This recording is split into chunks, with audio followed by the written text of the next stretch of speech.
Բարի երեկո եւ բարի գալուստ հայկական ժամանակ տաղավարում զրուցելու եմ աստվածաբանության գիտությունների դոկտոր Հարություն Հարությունյանի հետ, որը նաեւ նախկին հոգեվորական է Հայր Գարեգինը։ Բարև ձեզ, պարոն Հարությունյան։ Բարև ձեզ, շնորհակալ եմ հրավերի համար։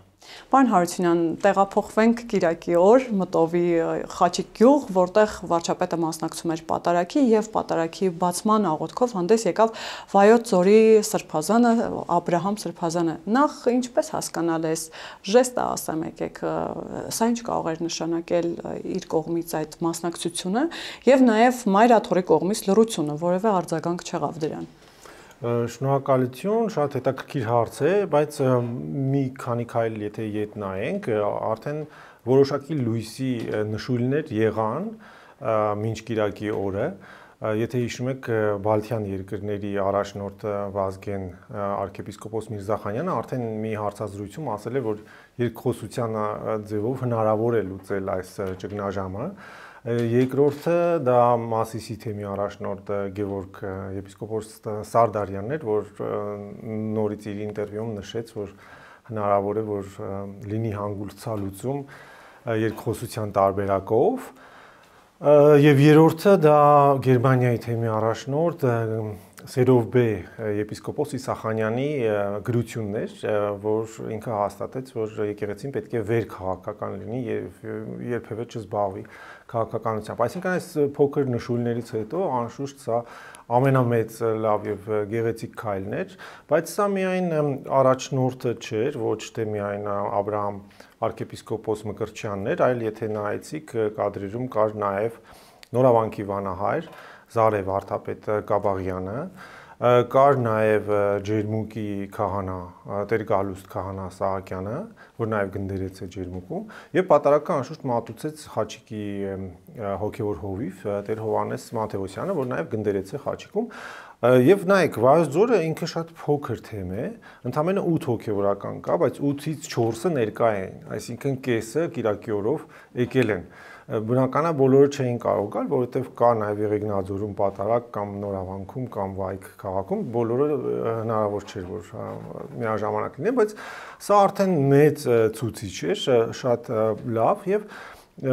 երկու կարևոր կետ կա այստեղ, որ ինչ որ փորձում էին Մայր Աթոռի վերնախավից տենց կեղծ լուրերով տարածել, թե իբրև թե Նիկոլ Փաշինյանը պղծում է եկեղեցին կամ հակա եկեղեցական արշավ է սկսվել։ Կեղծ պատարակներ են։ Այո, Հովանավանքում բան։ Դա արդեն սուտ է, բայց դա արդեն մեկ անգամ մերժվեց նախորդ պատարակին Թալինում, որտեղ Տեր Թադեն իբրև գործող հոգևորական նույնպես նման պատարակ արեց, բայց քանի որ Արագածոտնում չկա առաջնորդ կամ ընդդեմ ինչ որ մի հատ հայ շնորհք կա բանում Կոշ գյուղի Սուրբ Ստեփանոսի վանքում, իբրև թե ինքն է տեղապահը, բայց ինքը ոչ եկավ, ոչ էլ ներկա գտնվեց։ Բայց արդեն այդտեղ երևաց, որ լեգիտիմ քահանան, այսինքն քաղաքական լեզվով ասած, անում է պատարակ ու իշխանավորները կարող են իբրև շարքային հավատացյալներ գալ եւ հաղորդություն ստանալ, մասնակցել պատարակին, իսկ Վայոց ձորում որևէ պարտադրանք չի եղել անշուշտ եւ որևէ հատուկ պրոտոկոլ կամ խնդիր չի եղել, որ անպայման պետք է առաջնորդը գա, բայց ինքը ես իրեն հետ շատ լավ ծրագրեր եմ արել Վայոց ձորում, գիտեմ, որ ինքը միշտ Գերագույն հոգևոր խորհրդից հետո որոշ ժամանակ բացակայում է արձակուրդ վերցնում, որտեվ երևի հոգնում է շատ։ Ինքը արդեն տոմսերը առել էր նույնիսկ պետք է երկրից բացակայեր, բայց հենց անակնկալ իմացավ, որ sense բան է լինում, անմիջապես տոմսերը հետ տվեց ու մնաց ու խոսքը Աբրահամ Սրբազանի մասին։ Եվ մյուսներն էլ ներկա գտնվեցին եւ իրենք ցույց տվեցին այդ քայլով, որ ոչ մի հակա եկեղեցական արշավ չկա այստեղ, ընդհակառակը Նիկոլ Փաշինյանը, Ալեն Սիմոնյանը կամ մյուս իշխանության ներկայացուցիչները ազատ են, կարող են ցանկացած եկեղեցի այցելեն, հոգևոր սնունդ ստանան, լսեն քարոզ, Եվ աղոթեն մեզ հետ։ Եվ սա նաև, ասենք, ձեռք մեկնելու ժեստ էր, որ եկեղեցին պատրաստ է այդ երկխոսությանը եւ խնդիր չկա։ Այսինքն կան խնդիրներ, բայց խնդիրները հնարավոր է լուծել։ Իսկ պատարագի ժամանակ կաթողիկոսի անունը նաև չհիշատակելը մենք արդեն այդպիսի նախադեպերի ենք հանդիպում վերջին մի քանի պատարագներում։ Դա ինչպես հասկանալ։ Այո, բայց ամենահին նախադեպը Կտրիչ Ներսիսյանի հետ կապված դա 2001 թվականին է եղել Կոստանդնուպոլսո Մութաֆյան Մեսրոպ պատրիարխի կողմից, որ ինքը ասեց այս մարդը հավատացյալ չի ու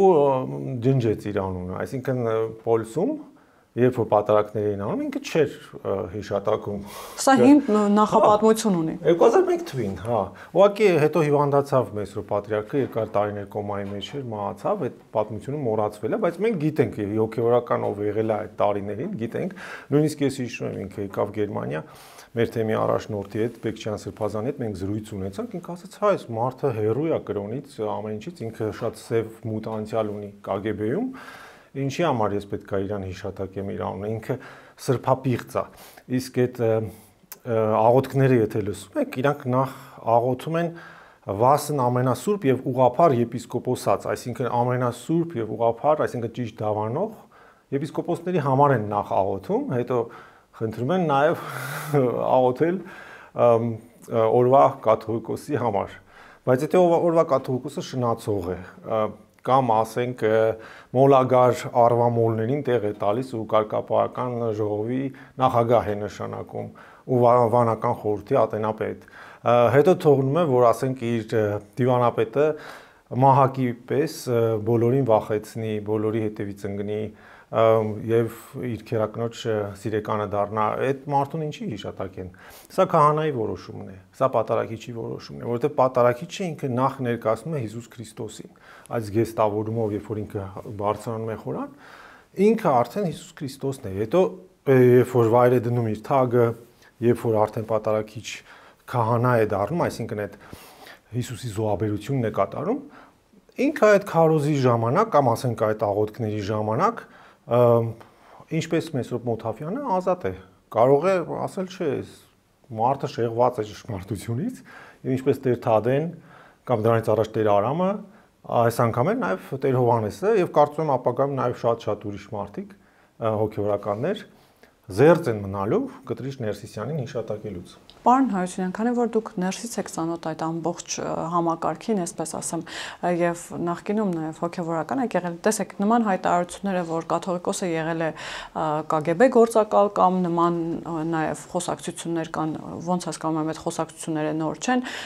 կին զավակ ունենալու մասին խոսակցությունները, սեռական մոլագարներին եկեղեցում տեղ տալու մասին խոսակցությունները, սրանք շատ ծանր մեղադրանքներ են, նաեւ գործակալ լինելու մեղադրանքը շատ ծանր մեղադրանքներ են։ Այսինքն ինչպես հասկանալ, որ սրանք պարզապես մեղադրանքներ չեն եւ հստակ իրականություն է։ Այո, փաստեր պետք է բերվեն եւ օրինակ երբ որ ես Գերմանիայում էի եւ մեր գործընկերների հետ զրուցեցինք այս հարցով եւ իրենք ասում են, որ այո, ցանկացած այդ արտասահմանյան գործակալ, որ խորհրդային միության ժամանակ օրինակ եղել է Ավստրիայում կամ Արևմտյան Գերմանիայում, կա իրենց մասին արխիվ։ Բայց քանի որ տվյալ անձը դեռևս ողջ է եւ պաշտոնավարում է որևէ երկրում, նախ պետք է այդ երկրի արտաքին գործոս նախարարությունից դիմում, որ մենք խնդրում ենք այս արխիվը բացեք եւ ընդհանրակարգ կա, որ գործող մարդուն մենք ուզում ենք բացահայտել եւ նաեւ հրապարակել այս տվյալները, ինչպես որ արեցին Կիրիլ Գունդիաևի պարագայում 2024 թվականին Շվեյցարիայի կառավարության կողմից բացահայտվեց բոլոր արխիվները բացեցին, ասացին, որ KGB-ի գործակալ էր, բայց հիմնավորումը եղավ այնպես, որ ինքը աջակցում է Պուտինի պատերազմին։ Այսինքն հակաժողովրդավարական, հակամարտկային գործունեության մեջ է ներգրաված։ Կարծում եմ մեր իշխանությունները պետք է այս քայլը անեն, այսինքն պետք է իրանք դիմեն Գերմանիային, հա, դիմեն օրինակ Գերմանիան կամ մյուս պետություններին, էլի, որտեղ որ Ավստրիային օրինակ, էլի, որ դուք ունեք այս արխիվը, խնդրում եմ բացեք եւ օրինակ նաեւ ուրիշ փաստեր կան, որ մենք կարանք բացենք, օրինակ որ Կտրիչ Ներսիսյանը բանակում չի ծառայ, այսինքն չունի զինգրքույկ, բայց արտասահմանում է հայտնվել, ոնց է ինքը գնացել։ Ու դե ինքը չէր թաքցնում այդ փաստերը մեզանից, մենք որ հոգեորականներով զրուցում ենք, ինքը ասում էր Վիեննայում ու Գերմանիայում Ֆերգիում արևմտյան Գերմանիայում եղած ժամանակս համարվել է սովետական իշխանության ծառայություն։ Այդ ինչ է նշանակում։ Անթակուս նաև դրա մասին խոսել է, պատմել է։ Այո, ինձ նաև ուրիշ բաներ էլ է պատմել եւ մի անգամ որ ասում է դե իրեն վտարել են ձեռնաշխտաներով տարել են օթակայան եւ ուղարկել են Մոսկվա, հետո իբրև թե այնտեղ ինքը ուսանել է Մոսկվայի հոգեվոր ակադեմիայում, բայց ասում եմ, երբ որ եկա Հայաստան, Ազգային վեհապարի օրոք էր, մենք միաբանական ժողով ունեինք, ասում եմ, ես էլ վեր կացա, ուզեցա ինչ-որ մի բան ասեմ, եւ Ազգային վեհապարը, Ազգային առաջինը ասեց նստի տեղը, տավանակ։ Ու դրանից հետո իր բանկանոնը որոշ նեղ շրջանակում էշ ա եղել, հենց ասել են էշ, ես զարմանում եմ, երբ որ ես Գարեգին առաջինի օրոք վեհարանի քարտուղարությունում աշխատում էի, մեր ղեկավարը այդ ժամանակ Արտակ Տիգրանյանն էր, որ հիմա եպիսկոպոս է, Վանորեից տեսուչ, ու մյուս բաժինն էլ միջեկեղեցական բաժինն էր Միքայել Աջապահյանն էր, որ հիմա բանտում է։ Իրանք երկուսն էլ ասում են, որ մի հատ զանգի է էշին կանչի։ Ես ասում եմ, ով է էշը։ Ասում են Գարեգին Ներսիսյանը։ Ու ինքը տենց մերժված մարդ էր, դրա համար ինքը նույնիսկ տեղապահ չդարձավ, երբ որ ընտրություններ եղան Գարեգին առաջինից հետո, որ թե ում նշանակենք տեղապահ, իրան մերժեցին, բոլորը մերժեցին։ Հետո դե անշուշտ գիտեք այն ժամանակվա կառավարությունը Վազգեն Սարգսյանի ղեկավարությամբ անպայման ուզեցան, որ իրեն նշանակեն եւ կան ազգային ժողովի, եկեղեցական ժողովի պատգամավորներ, որ ասում են իրենց վրա բռնի նաեւ ճնշումներ են եղել կամ եղել են նաեւ կաշառքի դեպքեր, որ Գարեգին բան պարտադիր պիտի դառնա ընտրվի, այո։ Եվ այդ ժամանակ 6 եպիսկոպոս Մութաֆյան Մեսրոպ պատրիարքի գլխավորությամբ գնացել են Վազգեն Սարգսյանի մոտ։ Նրանց մեջ ա եղել նաև Գարեգին Բեկչյան arczepiskopos-ը, Ներսես Պոզապալյանը, ու ասել են ինչ եք անում, ինչի եք խառնվում եկեղեցու գործերին։ Իսկ Վազգեն Սարգսյանը Մութաֆյան Մեսրոպին ասել է, եթե չընտրեք, քո դիակը հետ կգնա Կոստանդնուպոլիս։ Էսենց սպառնալիք է արել։ Ու նաև տենց խոսք կա, չգիտեմ էդի ճիշտ է թե չէ։ Իսկ ինչու էր նպատակահարմար, որ Գարեգին բան դառնար կաթողիկոս։ Լավ հարց եք տալիս, որովհետև ես զարմանում եմ, էլի ինքը մի քանի խնդիրներ ունի, ինքը նախ տենց մերժված էր բոլոր մյուսների կողմից, իրան չէին հարգում ու մի հատ տենց բան կա, հրապարակում կա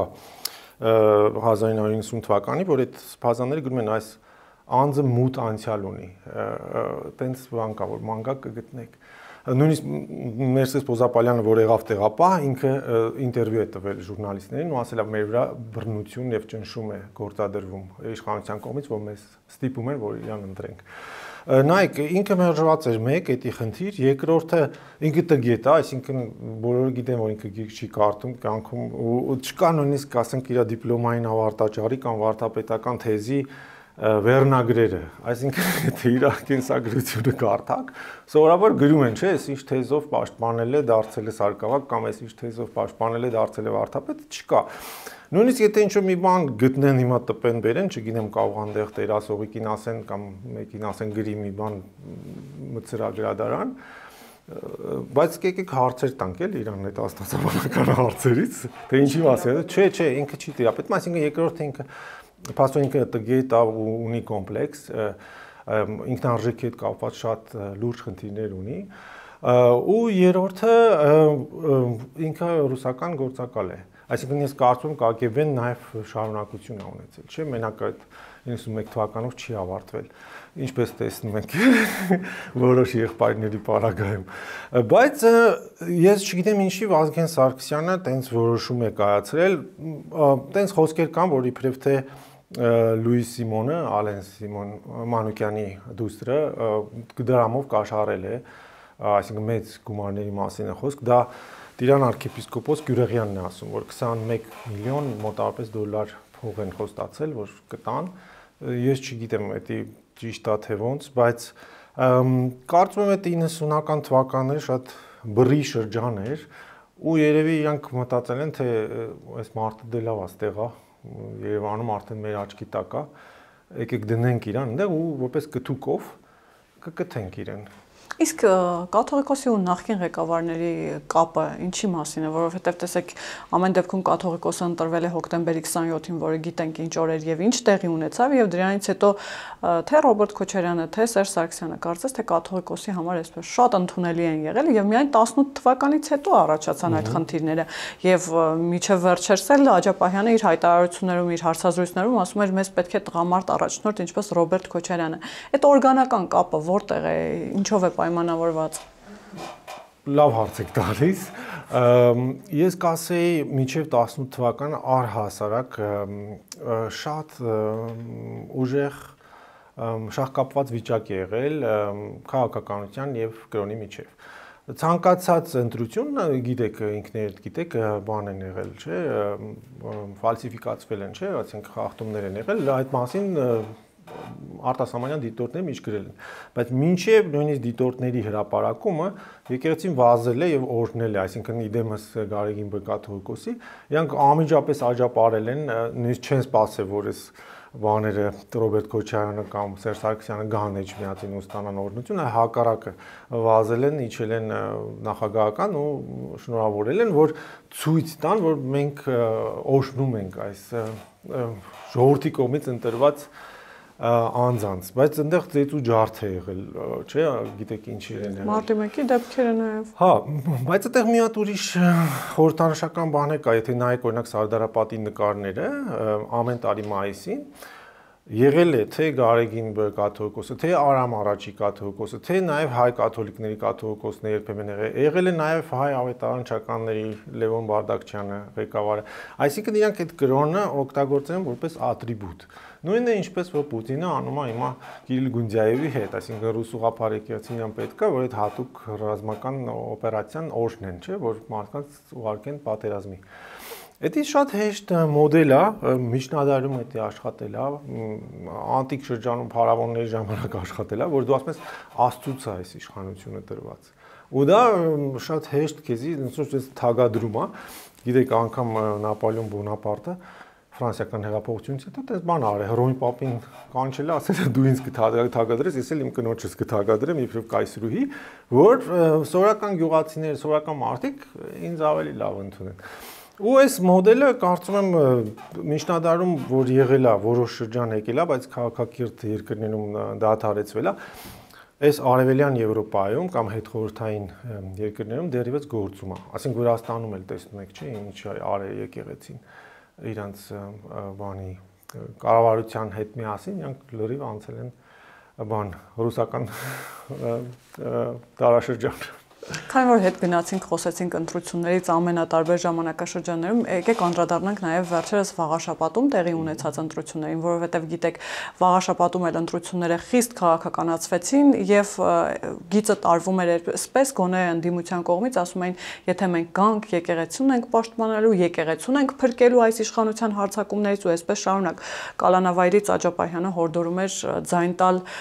ցանկացած ընդդիմադիր ուժի, բայց չընտրել իր բառերով ասած այս խունտային ու այսպես շարունակ, բայց մենք տեսանք հակառակ պատկերը,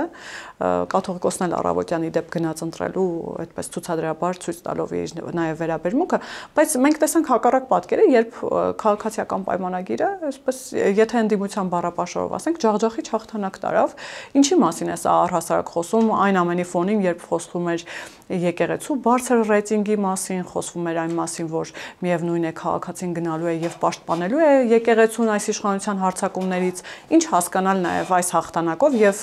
ինչպես վարչապետը նաև հայտարարեց, սա կարող է ազդակ լինել, որ ժողովուրդը ամեն դեպքում կողմ է այս օրակարգին, որ կաթողիկոսը պիտի հեռանա։ Հետաքրքիր հարց է, լավ դիտարկումներ են։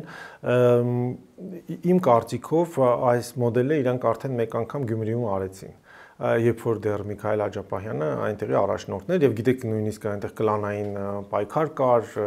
վենդետաներ կային, բայց Միքայել Աջապահյանին հաջողվեց այդ բոլոր օլիգարխներին կամ այդ լպրծուկներին ու գյուղականներին ու նախկինականներին, չգիտեմ ովքերական են, հավաքել ու որպես սոլիդ ուժ վերջում ընտրել Վարդանի Գուղասյանին, որ հիմա տխրահռչակ բան է, չէ, դեր է ստանձնել։ Քաղբանտարկյալ։ Այո, Եվ իրենք շատ ոգևորվեցին այդ դեպքից, մտածեցին, հա, տեսեք, Աջապահյանը ինչ լավ խոսեց, ինչ լավ գործ արեց,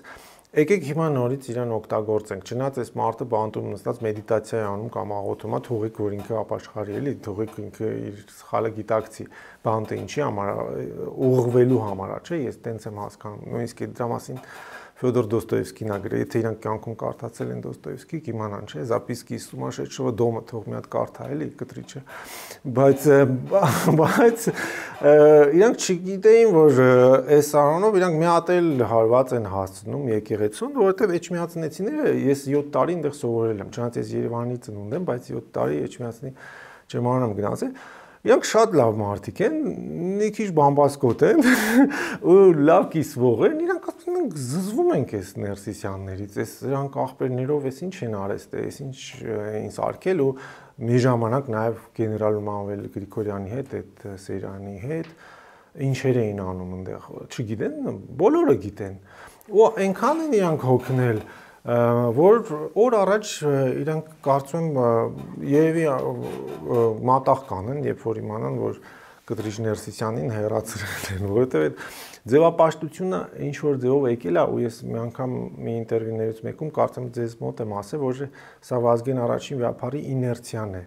որովհետև ինքը տենց հարգանք ուներ, ինքը այդ խաչով, բանով կամ չգիտեմ դուք շատ երիտասարդ եք եւ չեք հիշի, որ ինքը ելնում էր Նոր տարուն 5 րոպե խոսում էր, տարվա մեջ մի օր։ Բոլորը թողում են նույնիսկ պապիկները, որ կոմունիստերին պետքա թրաշվեին այդ դեկտեմբերի 31-ին, փրփուրները երեսներին վազում էին էկրանի դեմը, Վազգենը խոսում է, Վազգենը սուս մնացեք երեխեք, Վազգենը խոսում է։ Այսինքն այդ բանը կար, պաշտամունքը, պատկարանքը կար ու ինքը փորձեց այդ ալիքի վրա այդ գնա, բայց ինքը կարծում եմ մերժված է եւ սա նաեւ նկատվում է մեր եպիսկոպոսների կեցվածքի մեջ ու ժողովուրդը ասեց իր ձայնը, ես ուրախ եմ, որ իրենք կարացան առանց ճնշումների, առանց տենց վախեցնելու ընտրեն այն մարդուն, ես չեմ ճանաչում ով է քաղաքապետը, բայց հույսով եմ այդ սպասումները, որ ունեն այս մարդիկ, պետք է որ իրականացվեն, որովհետև իրենց կամքով են ընտրել։ Ու սա է ժողովրդավարության ամենամեծ պլյուսը, որ դու կարաս միշտ փոխես այդ մարդուն։ Ինքը հավիտենական փարավոն չէ, այլ դու ես որոշում, եթե լավ ծառայեց, լավ աշխատեց, լավ շենացրեց այդ համայնքը, ուրեմն կվերընտրվի, եթե չէ, ուրեմն ուրիշ ուժ կգա։ Բայց նաև Էջմիածնի բնակիչը ճիշտ հասկացա, որ կողմ է այս օրակարգին։ Ուզում են, որ կաթողիկոսը գնա, ինչպես դուք ասացիք, այդ սերը, համբավը, վարկանիշը, որի մասին խոսվում էր, դա այդքան էլ իրականության մասին չի։ Դա Վազգեն առաջին վիապարի մասին է, կամ Խրիմյան հայրիկի մասին է, որի մասին նաև Այվազովսկին ցենց լավ սիրուն նկար ունի, չէ, որ Խրիմյանը Արարատի ֆոնին կանգնած է այդ Գայանե վանքի հետևում ու ոչխարները հավաքված են իր կողքը։ Այդ հայրիկն է, էլի, այդ հայրիկի կերպարն է, որ մարդիկ միշտ է պաշտում են, այսինքն ի պաշտոնը ես տենց բան լավ ընկերներ էլ ունեմ, տենց իրանք մի քիչ բան են, տես տղամարդ տղեկ են, էլի, ասում են դե կաթողիկոսը բան, տենց իրանց համար դա ոնց որ ֆիգուրա է, բայց նույնիսկ իրանք են հոգնել այնտեղ։ Արդեն իրանք ասում են լավ էլի, մի բան արեք, այս մարդուն հանեք, փոխեք մի հատ գոնե նորմալ մեկը գա, որ մեր սուրբ քաղաքն է, այս ինչա կատարվում, այս ինչ խայտարակություն է, մանավանդ այդ Արշակ Խաչատրյանի դեպքերից հետո։ Առանձին քննարկման թեմա է դա պարոն Հարությունյան Արշակ Սրբազանի այս թեման, որովհետև տեսեք այսօր էլ ընդդիմադիր մամուլը սկսեց գրել, որ այս իշխանությունները թիրախավորել են Մայրաթորի դիվանապետին, ամեն ինչ անում են, որ նա հեռանա, հիմա էլ խոսում են վարույթների մասին, որ 3 վարույթով է անցնում, եթե չեմ սխալվում, նույն մամուլն է գրում ընդդիմադիր, որ մեկը կապված է սպանության գործի հետ, մյուսը ապօրինի զենքի, մյուսը նաև փողերի լվացման հետ։ Եթե մի կողմ թողնենք մամուլը ու այս խոսակցությունը նորմալ է, օրինաչափ է, որ Մայրաթորի դիվանապետի մասին կարող են նման անգամ խոսակցություններ լինել եւ դուք ինչ որ ինֆորմացիա ունեք, ինչ է կատարվում հիմա Արշակ Սրբազանի շուրջ, որովհետեւ նաեւ խոսակցություններ կան, երեք էլ մեր տաղավարից նաեւ հայտնեցին, հայտարարեցին, որ Արշակ Սրբազանը իրականում արդեն ցանկանում է ինքը հեռանալ, բայց կաթողիկոսը չի թողնում, որովհետեւ այդպես կթուլանա իր դիրքերը։ Դուք ինչ որ ինֆորմացիա ունեք, տիրապետում եք։ Ես միայն այն կարող եմ ասել, նախ որ փոքր մի այսպիսի հայտարարություն եղավ, կարծեմ բանի տեղեկատվական բաժնից, որ հանձնախումբ է ստեղծվել, որ պետք է քննի բանի Արշակ Խաչատրյանի վարքը, թե հարցը, թե ոնց, եւ հետո ասենք մեր ընկեր հոգեվորականներից կամ ասենք եպիսկոպոսներից լսեցի, որ այո, այդ հանձնախումբը ձևավորվել է, իրոք աշխատում են, բայց այստեղ մի հետաքրքիր բան իրենք պատմեցին, ու տենց շատ գաղտնի բան չի, ուղղակի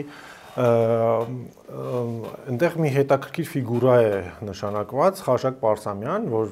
arczepiskopos է ու Վատիկանում է ծառայում, ինքը պոլսահայ է եւ դրանից առաջ եղել է Նյու Յորքի առաջնորդը, այսինքն soft power-ի վարպետներից է ու մանիպուլյացիայի վարպետներից է ինքը։ Ինքը մի բան է ասել է տղաներ, եկեք այս վիդեոները ուղարկենք փորձագիտական քննության Ամերիկա։ Ու տենց թող նեյտրալ միջազգային էքսպերտները քննեն ու մեզ կարծիք հայտնեն։ Եպիսկոպոսները հարցրել են, բա ինչքան կարժենա դա, ինչքան կտևի։ Ինքը ասել է 6 ամիս։ Հասկանում եք, չէ՞, այսինքն ու որ բան են արել, ընդվզել են, թե ինչու բա Հայաստանում էլ կան, չէ՞, փորձագետներ 2-3 օրում կանեն այդ գործը ու ավելի էժան ու կասեն իրական են այս վիդեոները, թե շինծու, շուտ կհասկանանք, ինքը ասել է, չէ, մեզ նեյտրալ, մեզ միջազգային էքսպերտներ են պետք, այսինքն ինքը ամեն կերպ փորձում է վիժեցնել այս հանձնախումբը, որ որևէ հայտարարություն չանեն, ոչ մի բան չանեն։ Ինչով է դա պայմանավորված, այսինքն ո՞րն է այստեղ էլ այդ կապը, որ կաթողիկոսը,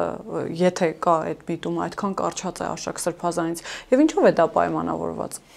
Ես չգիտեմ, վախենում են, հարգում են։ Մանրամասներին չեմ տիրապետում, բայց ոնց որ ասենք Արշակ Սրբազանն է իր այդ soft power-ի, այսինքն այդ փափուկ ձեռնոցի վարպետն է, Արշակ Սրբազանը ըստ իս եղել է իր կոշտ մահակը իր ձեռքի, որը նաև կապ է ունեցել այդ բոլոր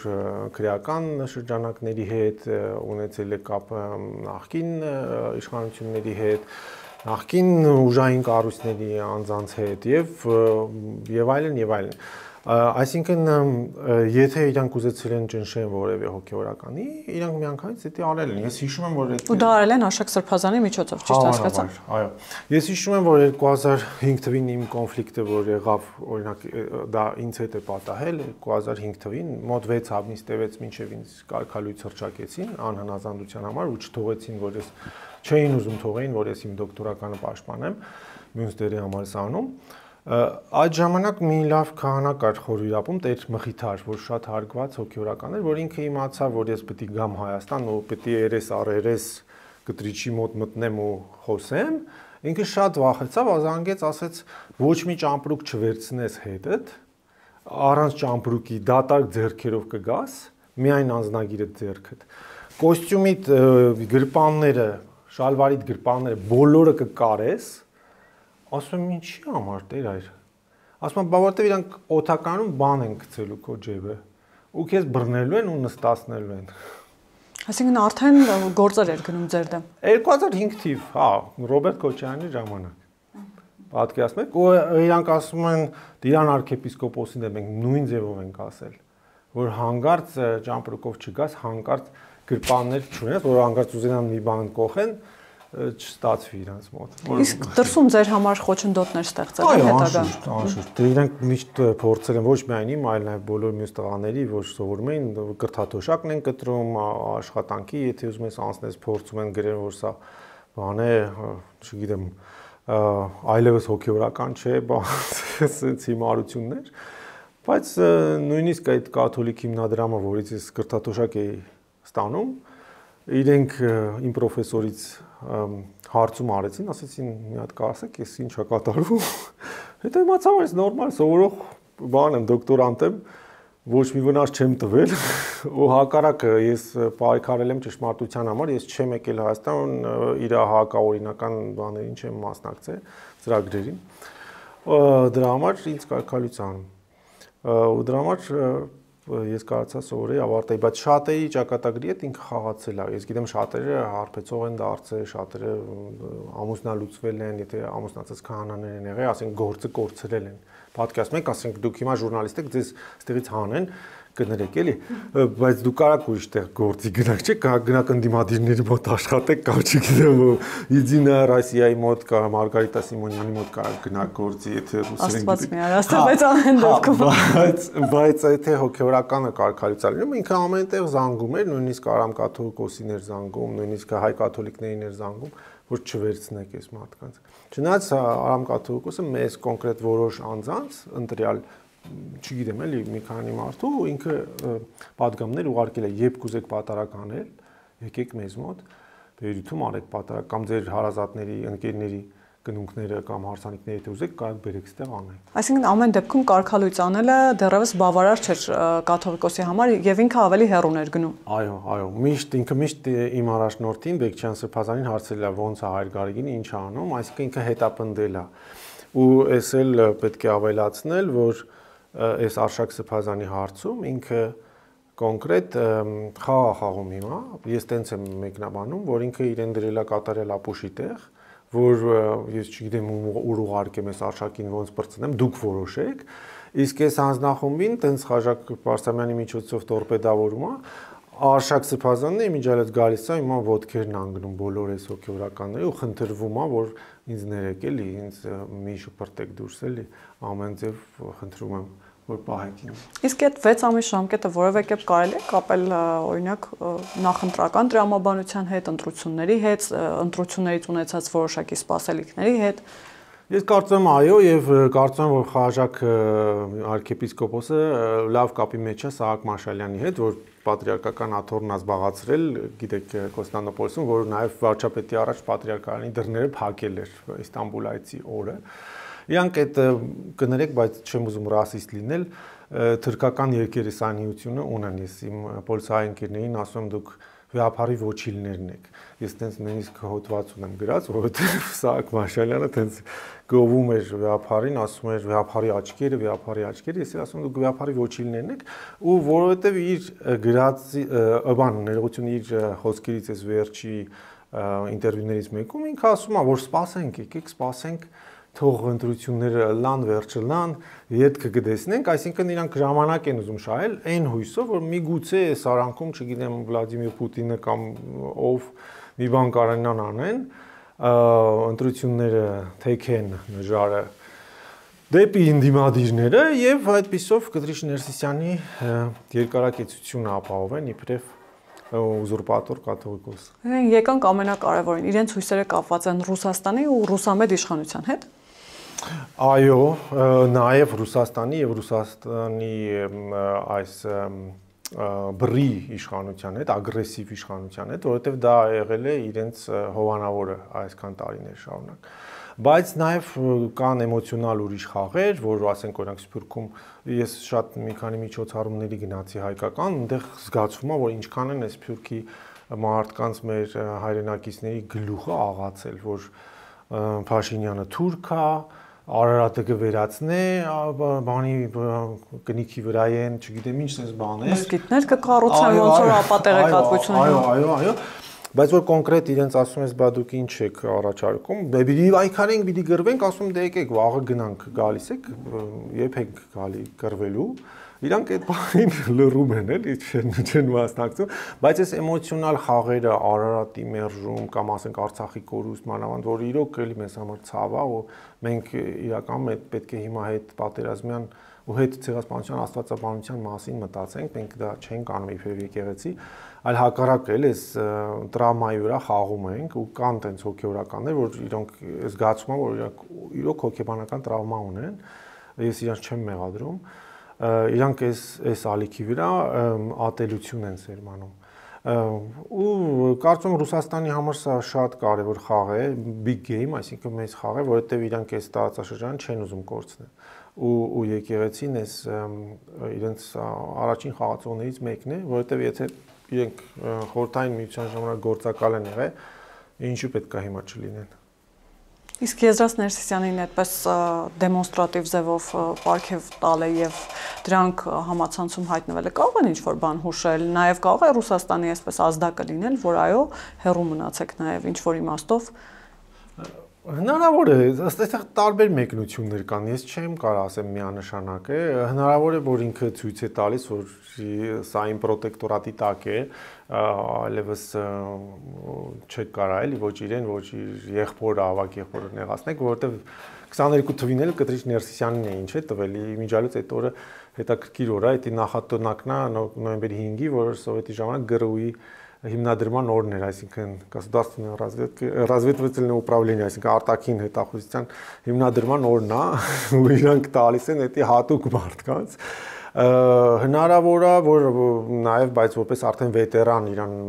արած ծառայության համար շնորհակալություն են հայտնում, բայց հնարավոր է նաև ինչպես Բերլինում մի մարդասպան կար, էլի ԳՌՈ-ի օֆիցերներից էր, սպաներից էր, Կարասիկով ազգանունով, որ ձերբակալել էին Բերլինում մարդ սպանելու համար, հետ բերեցին ու պարգևատրեցին, որովհետև своих не бросают, էլի, այսինքն եթե ինքը իրանց ջոկատից է եղել, նույնիսկ այդ դեպքում երբ որ իրան արդեն ասում են բացահայտումներ եղան, ասեցին որ 85 թվականից էլ Եզրասն է բան եղել, դարձել գործակալ ու կարոծած կանոնով աշխատել է իրանց համար։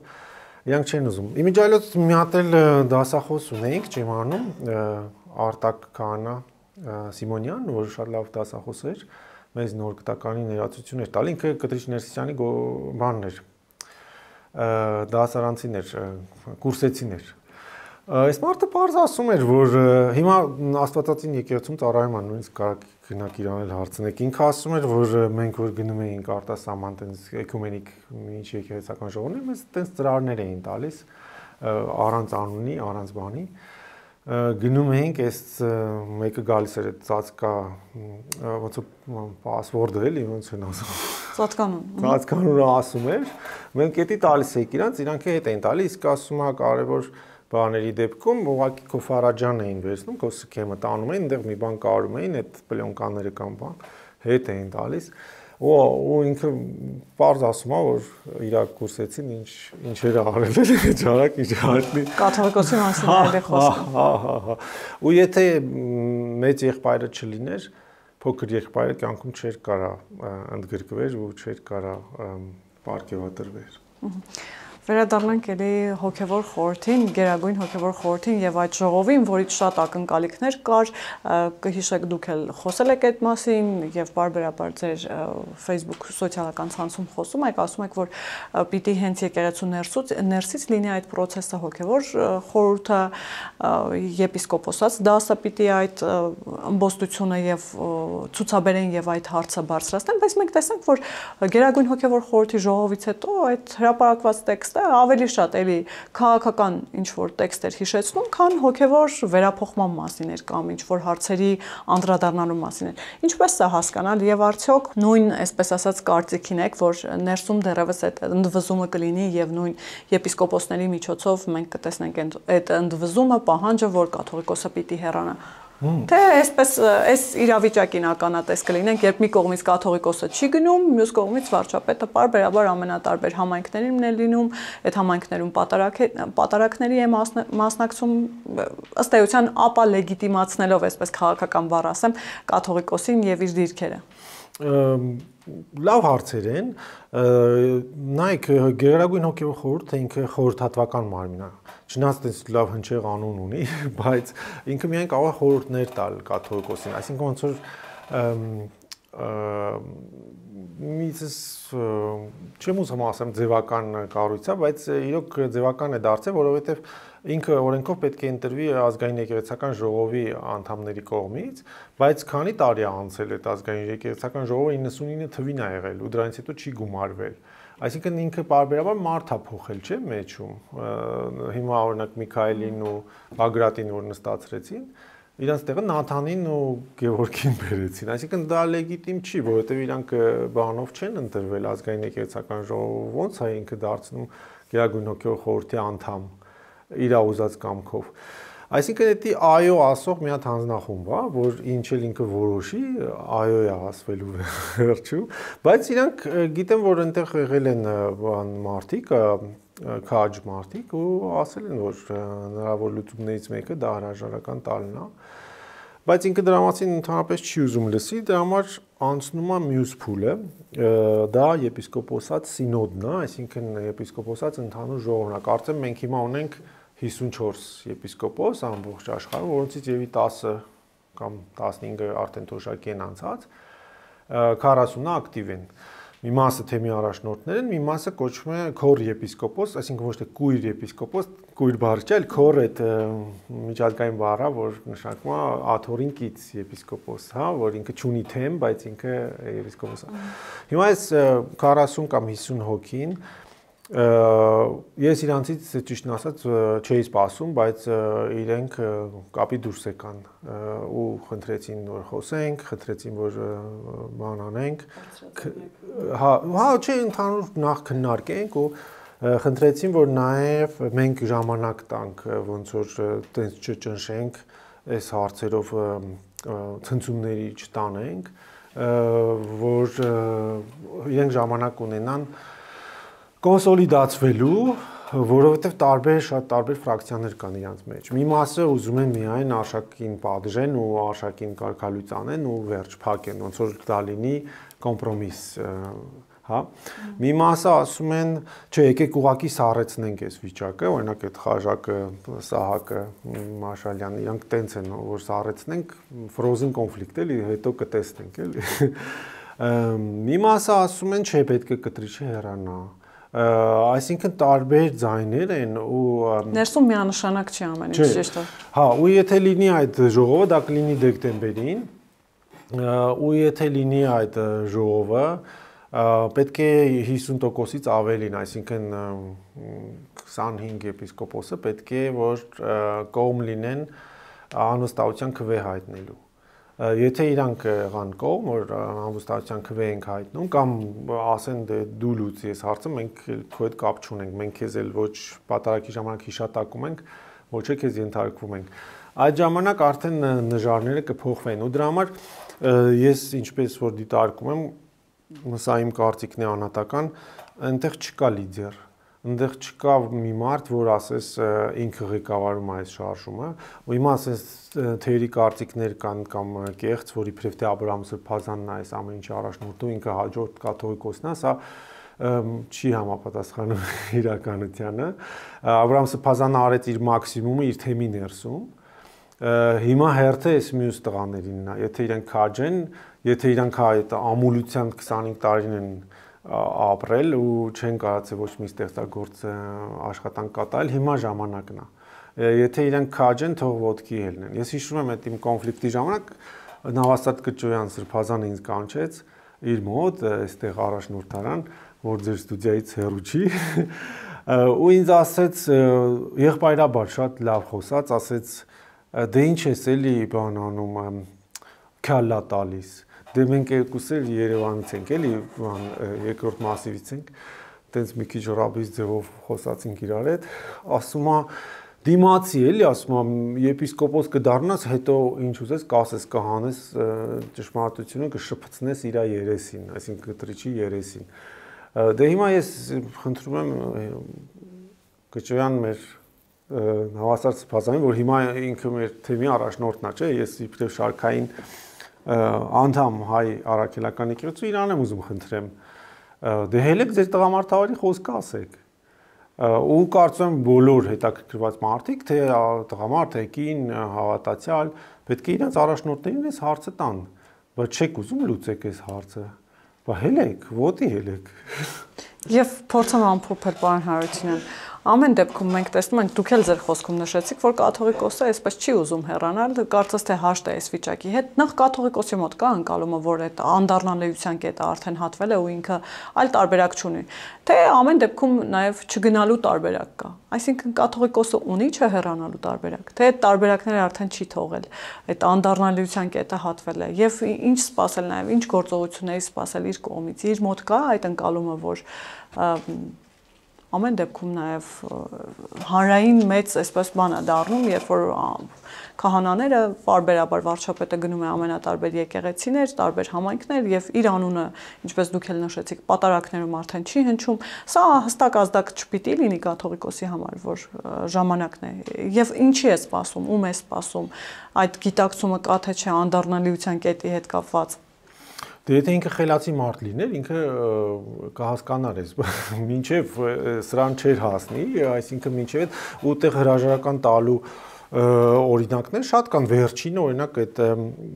Յոզեֆ Ռացինգերի տարբերակներ, որ Բենեդիկտ 14-րդ պապն էր, պեդոֆիլիայի դեպքեր էին եղել եկեղեցում, չէ՞, կաթոլիկ եկեղեցում լսել եք, կամ մաֆիայի հետ փող լվալու դեպքեր էին եղել։ Ինքը հանձնախումբ է ստեղծում, նույն է Արշակ Սփազյանի հանձնախումբի պատմությունն է։ Բերում են իրեն 800 էջանոց բան են տալիս, նյութ, ու բոլոր կարդինալների անունները, բոլոր եպիսկոպոսների անունների մեջ։ Այս մարդը սիրուն հրաժարական գնում է թոշակի։ Հետո բերում են դե անշուշտ բան ուրիշ պապի, փորձում են ռեբրենդինգ անել, չէ, Ֆրանցիսկոս 1-ին, որ ծակ կոշիկներով էր պտտվում, տենց փախստական սևամորտ աֆրիկացիների ոտքերն էր համբուրում եւ այլն, տենց փրկեցին իմիջը կաթոլիկ եկեղեցու։ Հիմա եթե այս մարդը Կտրիշներսյան մի քիչ խելք ունենար, ինքը վաղուց արդեն կգրեր իր հրաժարականը, կգնար իր ջակուզիի մեջ, այդ իր բան գյուղապետ եղբոր գյուղում կպարկեր, կհանգստանար։ Բայց ինքը չունի այս խելքը մեկ, երկրորդն էլ ինքը եթե իրոք որ գործակալ է, հիմա դե եթե մեր ԱԳՆ-ն այդ հարցումը անի ու իմանան որ իրոք գործակալ է, փաստորեն ինքը չի ստացել հետնահանջի հրահանգ ու ինքը չի կարող հրաժարվել կոնկրետ կենտրոնից։ Այո, կոնկրետ կենտրոնից, բայց եթե մեր ժողովրդական խոսքը կա, չէ, մենք ասում ենք գեղ կելնի, գերան կկոտրի։ Եթե եպիսկոպոսներից 25 հոգի ելնեն, կկոտրեն իրան։ Միգուցե ինքն էլ սպասում է մյուս խոսքին, որ ասում են դանակը ոսկորին միջև չհասնի։ Չգիտեմ ինքը ինչի է սպասում, բայց ես իրեն հետ միշտ անկեղծ եմ խոսել, եթե ինքը ինձ հիմա լսում է, կարամ ես իրեն օգնեմ, որ ես կարամ հոգևոր խնամատարություն անեմ իր համար ու իրեն տենց օգնեմ, որ ինքը այս ամեն ինչից հետո հանգիստ հոգով այս կյանքից հեռանա։ Շնորհակալ եմ, պարոն Հարությունյան։ Հիշեցնեմ, որ տաղավարում զրուցում էի աստվածաբանական գիտությունների դոկտոր Հարություն Հարությունյանի հետ, կհանդիպենք։